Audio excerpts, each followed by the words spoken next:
अच्छा, मैं आज आपको एक मिसाल से बात समझाना चाहता हूँ और उम्मीद करता हूँ कि ये मिसाल आपने पहले कभी नहीं सुनी होगी।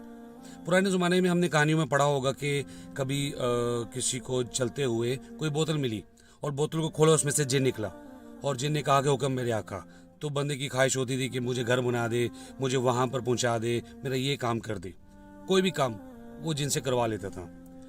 तो आजकल के ज़माने में ये जो स्मार्टफोन है, ये बोतल वाला जिन है। कैसे? आप स्मार्टफोन पे लिखें कि मुझे नियाग्रा फॉल देखनी है, वो आपको वहाँ ले जाता है।